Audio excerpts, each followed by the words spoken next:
अस्सलाम वालेकुम रहमतुल्लाहि व बरकातुहू। मैं हूँ आपका होस्ट मोहम्मद इकबाल मैथ्स ग्लेशियस के चैनल से। उम्मीद है कि तमाम बच्चे खैर वफीर से होंगे। तो बेटा हमारा जो लेक्चर हमारे चल रहे थे टाइप्स ऑफ मैट्रिसेस के बारे में, ठीक है। तो कुछ टाइप्स हमने डिस्कस की थी, अभी कुछ रहती थी, तो वो इंशाल्लाह इस लेक्चर में हम कवर करेंगे। तो चलें बोर्ड की तरफ। आज बेटा जो हमने डिस्कस करना है वो कल थोड़ा बहुत मैंने बताया था डायगोनल मैट्रिक्स के बारे में, आज दोबारा फिर बताऊंगा। उसके बाद स्केलर मैट्रिक्स क्या होते हैं, आइडेंटिटी मैट्रिक्स, फिर नल और ज़ीरो मैट्रिक्स, और फिर ट्रांसपोज ऑफ मैट्रिक्स के बारे में हम बात करेंगे। तो पहला टॉपिक हम चूज करते हैं बेटा diagonal matrix.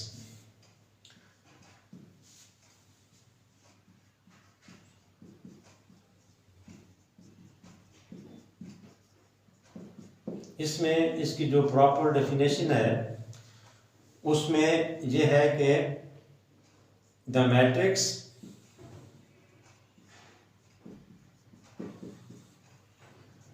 in which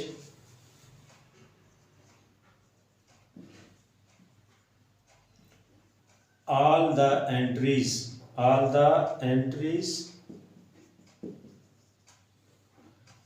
are zero except diagonal entries। अच्छा बच्चों जी, आपके सामने मैंने डेफिनेशन लिखी।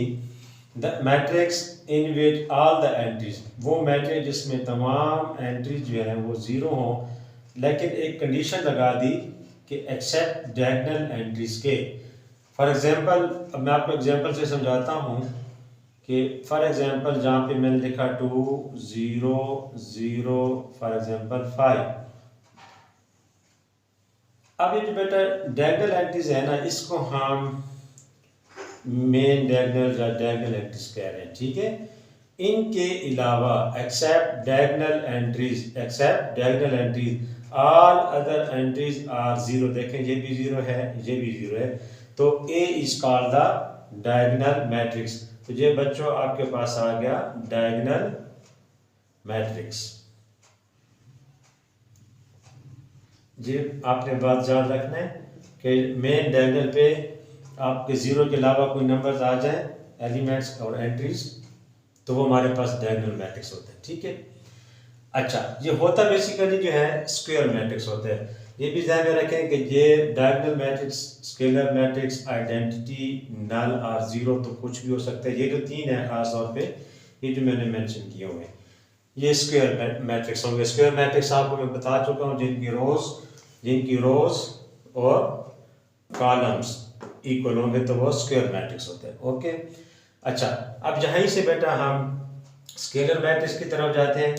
तो scalar matrix basically diagonal matrix की तरह ही होता है, लेकिन एक छोटी सी बात जो इसमें आपने जहन में रखना है वो मैं भी बताता हूँ आपको। स्केलर मैट्रिक्स की पहले डेफिनेशन देखें। स्केलर मैट्रिक्स, इसमें भी क्या रखेंगे जी, a square matrix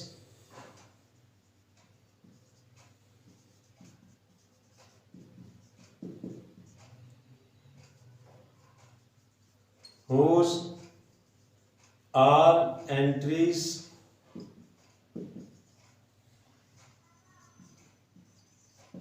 are zero except main diagonal entries।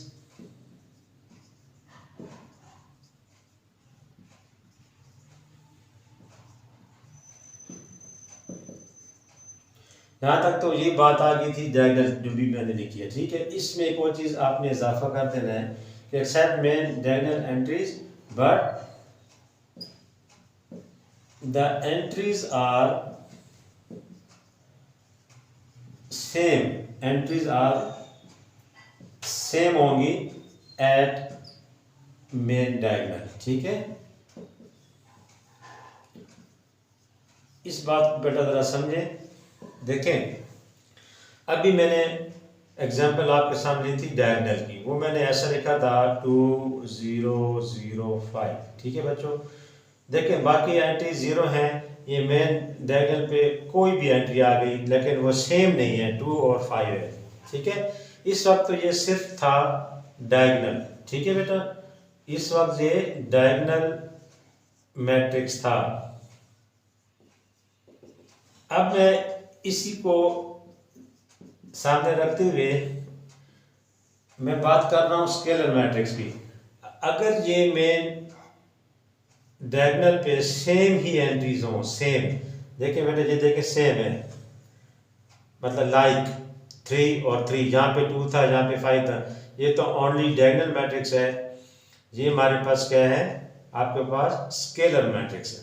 ठीक है, कि जब इसकी एंट्री सेम आ जाए और बाकी एंट्रीज 0 हों तो वो हमारे पास बन जाता है स्केलर मैट्रिक्स। ओके बच्चों, तो ये एक फ़र्क था डायगोनल और स्केलर में।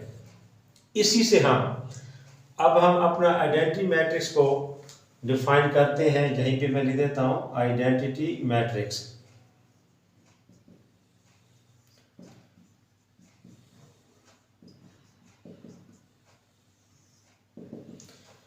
इसमें सारी ये डेफिनेशन है, a square matrix whose all entries are 0 except main diagonal entries but the entries are same at main diagonal। इसमें बेटा याद रखना है कि मेन डायगोनल की जो एंट्रीज होंगी, इसमें स्पेशली मेन डायगोनल एंट्रीज, ये मैं आपको शॉर्टकट में बता रहा हूँ, main diagonal entries identity matrix में, ठीक है, R1, वो 1 के अलावा बेटा नहीं होंगी। ठीक है, यहाँ पे मैं एग्जांपल दे रहा हूँ आइडेंटिटी मैट्रिक्स की। देखो 1 0 0 1, अभी आप समझ गए होंगे कि ये मेन डायगोनल है और ओनली 1 ही यूज होगा, तो उस वक्त ये बच्चों आइडेंटिटी मैट्रिक्स होगा, आइडेंटिटी। ठीक है,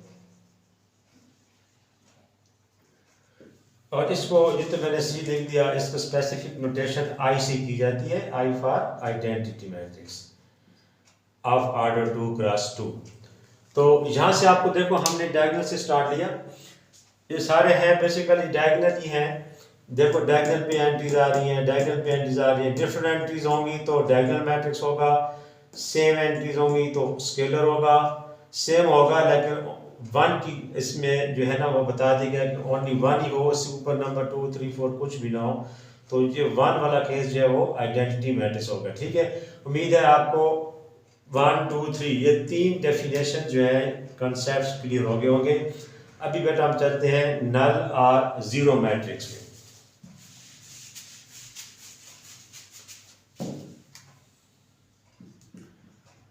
नल मैट्रिक्स और zero matrix.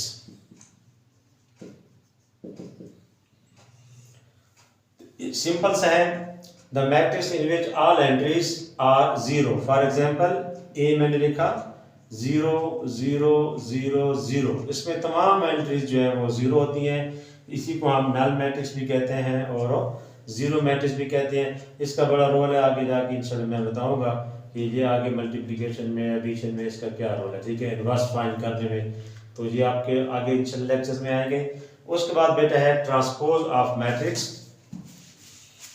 Transpose of matrix में आपने एक बड़ी इंपॉर्टेंट चीज ध्यान में रखनी है, मैं भी बताता हूं आपको। लेट्स सपोज ये एक मैट्रिक्स मैंने ए लिया, -1 2 3 0, एक मैट्रिक्स है। ठीक है, अब बेटा मैंने ये पहले लेक्चर में बताया था, देखिए ये रो है R1, ये हमारे पास R2 है। ठीक है, तो ट्रांसपोज ऑफ मैट्रिक्स में अगर हम रोज को कॉलम की फॉर्म में लिख दें तो वो इसका ट्रांसपोज बन जाते हैं। रोज को कॉलम की फॉर्म में या फिर कॉलम को रोज की फॉर्म में इंटरचेंज कर दें तो हमारे पास जो नया मैट्रिक्स आता है वो हमारे पास ट्रांसपोज होगा। अब देखिए इसके ए छोटा सा साइन T फॉर ट्रांसपोज लिया। अब देखें ये समझ लें कि कि ये आपकी रो है, आपने इसको हॉरिजॉन्टली की बजाय इसको आपने वर्टिकली लिख दिया, यानी कॉलम बन जाए। ठीक है, तो अब देखिए मैं कैसे लिखूंगा इसको। -1 2 रो में था, इसको मैंने -1 और 2 कॉलम की फॉर्म में लिख दिया, यानी रोज को मैंने कॉलम में कन्वर्ट कर दिया। अब सेकंड रो है, इसको हमने 3 और 0 यानी कॉलम की फॉर्म में, पहले ये रो की फॉर्म में था, अब ये कॉलम की फॉर्म में आ गया। तो अब ये हमारे पास किसका आंसर आ गया, ए ट्रांसपोज। तो अब इसकी डेफिनेशन में ये मैं बता रहा हूं कि इंटरचेंजिंग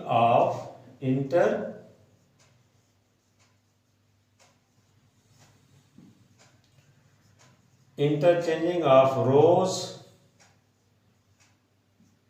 इनटू कॉलम्स। ठीक है, या फिर आप कॉलम्स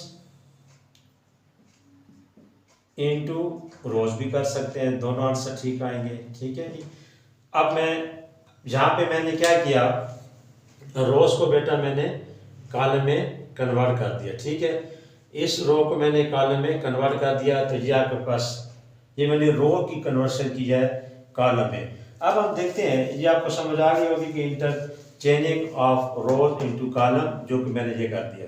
अब मैं आपको ये बताऊंगा क्या कॉलम्स को भी अगर रो में कन्वर्ट करें तो यही आंसर आता है। ये हम जरा देख लेते हैं इसको। अब मैं इसको दूसरे फॉर्मेट में, अब मैं कॉलम्स को, अब देखिए मैं कॉलम्स को रोज में कन्वर्ट करूंगा। ये थोड़ा सा आपको मैं समझाने के लिए, ये पहले मैंने रोज का किया। अब देखिए ये आपका बेटा ये C1 है और यहाँ पे ये आपका C2 सेकेंड कॉलम।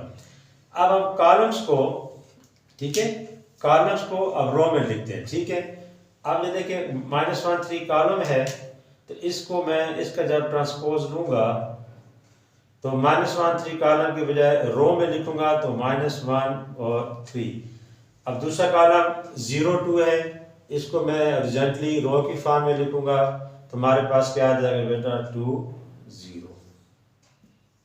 ठीक है, तो देखें ये आंसर और ये आंसर सेम है। तो इससे पता चला कि या कॉलम्स को रो में कन्वर्ट कर दें या फिर रो को कॉलम में कन्वर्ट कर दें, तो हमारे पास ट्रांसपोज ऑफ मैट्रिक्स आ जाता है।